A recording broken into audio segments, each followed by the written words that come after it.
They called it Jamaica, the land of wood and water. To the indigenous Taínos, this island was the green dream of paradise. But history teaches us that no paradise remains untouched by the stain of blood. Beneath the sweet scent of sugar and coffee lies the salty sweat of servitude. This island is an epic where every grain of sand screams against tyranny. This is the story of Jamaica, not just a sun-drenched beach, but the thunderous roar of the Maroons' rebellion. This is the tale of defiance, of a nation that shattered the chains of bondage to raise the first flag of freedom in the British Caribbean. The beginning of the legend was tranquil. Arriving from South America around the 7th century, the Taíno people gave the island its poetic name, Jamaica. They were simple, nature-worshipping people, unaware that a horrific tempest was sailing their way across the sea. In 1494, Christopher Columbus landed on the island's shores during his second voyage. His arrival was not merely a discovery, it was the onset of a continental pandemic. Driven by the frenzy for gold and the zeal of conversion, the Spanish colonists unleashed unspeakable brutality upon the Taínos. Their population, once numbering in the thousands, was decimated within mere decades. Starvation, disease, and Spanish enslavement ensured that within 50 years, Jamaica's original inhabitants were virtually annihilated. The Spanish found little gold and deemed the island less important than Cuba or Hispaniola, but they planted a seed, the seed of enslaved Africans imported to labor. From that seed, a wildflower of rebellion would eventually bloom. The fragile Spanish control was maintained for over 150 years until the British invasion in 1655. Oliver Cromwell's powerful fleet drove out the Spanish rulers. This shift was not merely a change of governance, it initiated Jamaica's darkest era, transforming the island into the world's richest and simultaneously cruelest sugar colony. As the British began establishing their plantation empire, a dramatic counter-movement began. These were the enslaved Africans who, rather than submit to a new British master, chose outright liberty. Upon the British arrival, these people fled deep into the rugged, inaccessible mountains. In the dense jungles, they established autonomous communities and sovereign states. The Spanish had called them cimarron, meaning wild or runaway. The English called them Maroons. An epic struggle commenced. The Maroons were Jamaica's first freedom fighters, battling not for a crown or a country, but for the fundamental right to self-dignity. The steep ravines of the cockpit country and the treacherous peaks became their fortress. For the British soldiers, this terrain was a death trap. The legendary leader of the Windward Maroons in eastern Jamaica was Queen Nanny. She was a formidable woman of the Ashanti lineage, a warrior, a spiritual guide, and a brilliant military strategist. Legend has it that Nanny possessed supernatural powers, that she could catch British bullets in her hand, and her mystical commands would send the enemy into disarray. The Maroons were masters of their environment. They utilized the dense, razor-sharp limestone terrain of the cockpit country, not merely as a hiding place, but as a weapon. They wore camouflage, communicated through horn calls, a bang, and launched swift, devastating ambushes before dissolving back into the bush. Queen Nanny's genius lay in maintaining a deep, abiding connection to their African ancestral ways, ensuring their community remained culturally intact, a free nation long before the rest of the island. Meanwhile, the leader of the Western Leeward Maroons was the fiercely tactical Cudjoe. He and his followers launched a bloody, sustained guerrilla war known as the First Maroon War, 1729 to 1739. After a decade of relentless and costly warfare, the British military machine was exhausted and demoralized. They realized that neither gun nor cannon could defeat these mountain warriors. The colonial power was forced to yield. In 1739, British Governor Edward Trelawney proposed a peace treaty. Cudjoe signed the agreement. The treaty granted the Maroons land, freedom, and the right to self-governance within their own territory. This was an unprecedented victory in Jamaican history. They were free, an independent community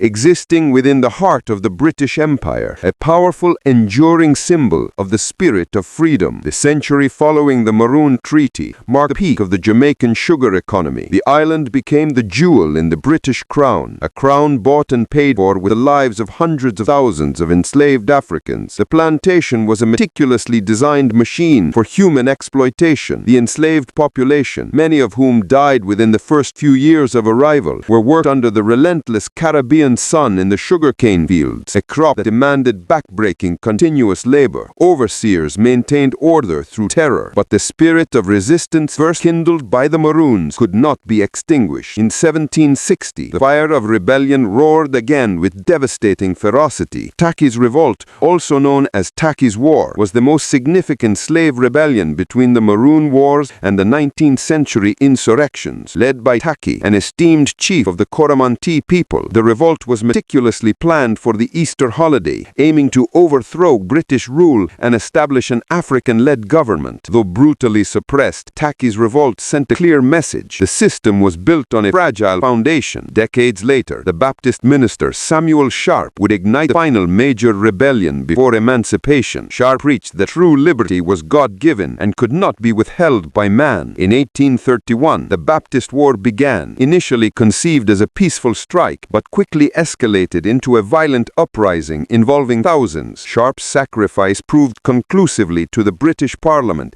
that slavery was no longer viable. Full emancipation was declared in 1838. Abolition brought freedom on paper, but not dignity in life. The newly freed people were trapped in a system designed to keep them poor, landless, and politically powerless. Frustration simmered for decades until it exploded in 1865 with the Maroon Rebellion. The catalyst was deep-seated judicial corruption. In the parish of St. Thomas, a former slave and respected Baptist deacon named Paul Bogle led hundreds of poor farmers and laborers in a powerful march for justice against the colonial courts. The confrontation at the Maroon courthouse turned violent, and Bogle and his collaborator, the influential politician George William Gordon, were arrested and executed. The retaliation was swift and savage, leading to hundreds of deaths. The rebellion was brutally crushed, yet its symbolic power resonated across the British Empire. Bogle and Gordon became the ultimate national symbols of the fight against colonial oppression, cementing the desire for genuine self-rule. The foundations of the modern independent nation were laid during the labor riots of the late 1930s. Out of these struggles emerged two towering, complex, and sometimes confrontational figures: Alexander Bustamante, an electrifying populist who founded the Bustamante Industrial Trade Union and the Jamaica Labour Party. His cousin and rival, Norman Manley, a brilliant lawyer, founded the People's National Party, the PNP. The political drama between the two cousins was the engine of national progress, while Manley, the intellectual statesman, focused on constitutional reform and international credibility.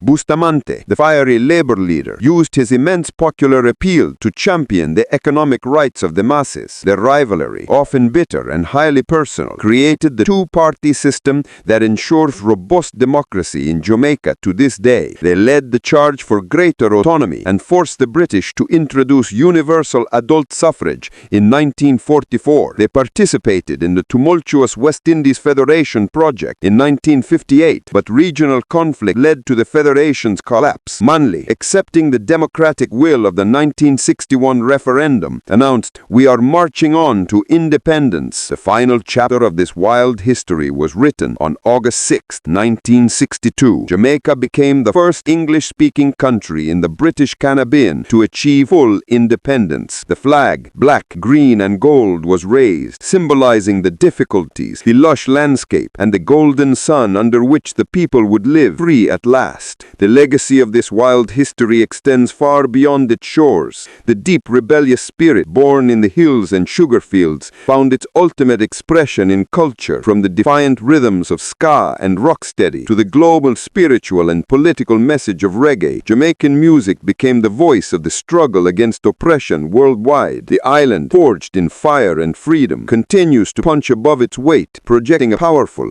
vibrant cultural presence that is the living testament to the Maroons' initial cry for liberty. Jamaica's history is not a tale of passive colonization. It is a symphony of constant, ferocious resistance. From the defiant cries of the Maroon echoing in the mountains to the dignified march of Paul Bogle, this island has never bowed. The spirit of defiance is in its very DNA. It is a spirit that has given the world music, culture, and a powerful lesson. Liberty is always worth the fight.